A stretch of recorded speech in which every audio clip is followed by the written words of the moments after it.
So Ayurveda also has a very interesting insights on how do we perceive and experience the world. And let's take a look at that. What is it?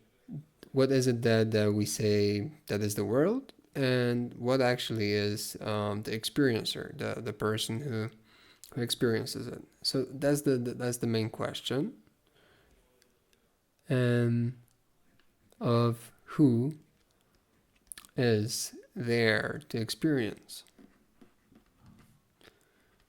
the world, right?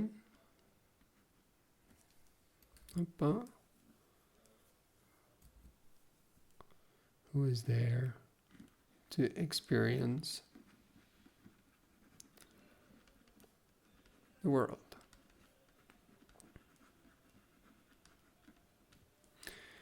And its outlook is mainly like this, that we have the body. There is some body, and we have different body types, just like we talked in the video before. And this body is also loaded with some senses. And these senses and this body, they interact with the world, right? So, for example, we go to the kitchen and we take a spoon and we take yogurt with that spoon, right?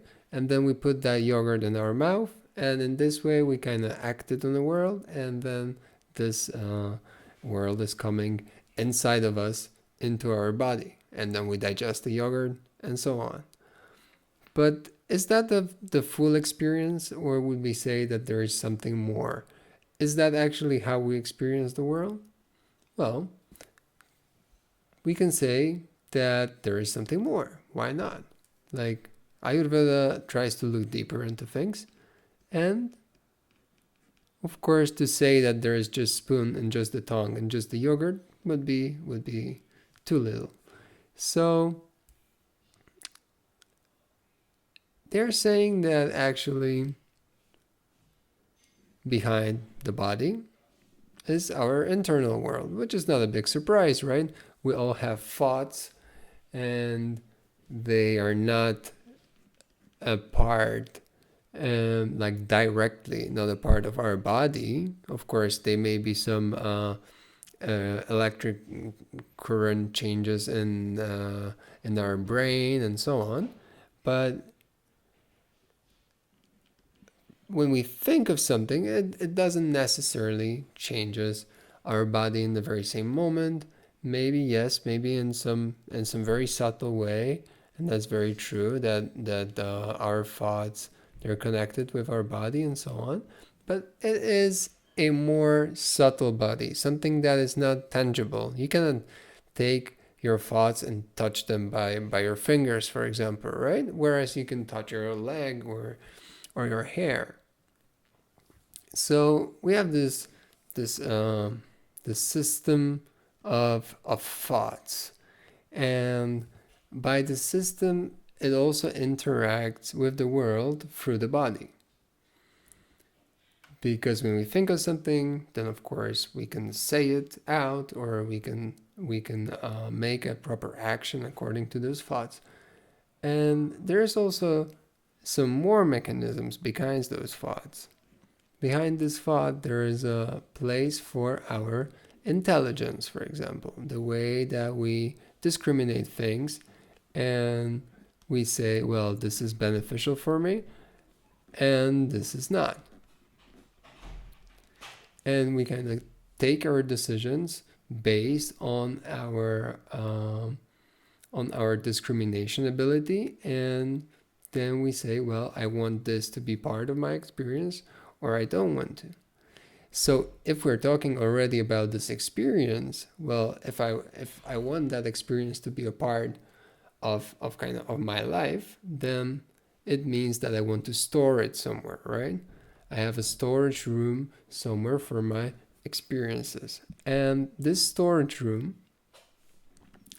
we can call as the memory, right?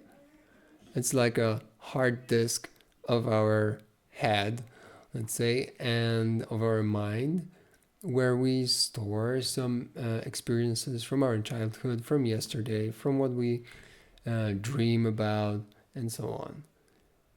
And also, there's one more part to this, which is called the ego, the sense of I. Like, who am I? I am this, I am that. I am, for example, a football player, or I am an artist, or something like this. And the ego is trying to identify with something, and then based on the identity, take an action that it identifies with, right? But the question here is that really what is experiencing? Is that the person that is experiencing? Where is that person? Is that person is in intelligence? Is it inside of the ego? Is it inside of the thoughts, or is it in the memory? Or is it just the body and senses, right? So what Ayurvedic perspective proposes is that these all things that we see, they are almost, well, not to scare you, but they don't have life until there is this part that is conscious, that is actually giving life to those more, let's call here a subtle body,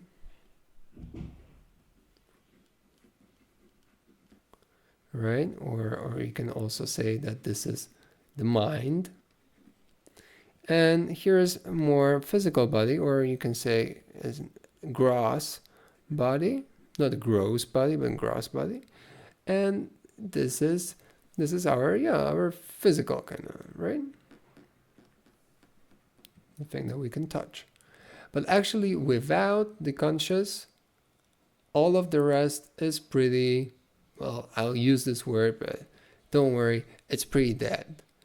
Because if there is no life air, what is very important in Ayurvedic terms, the life air, which is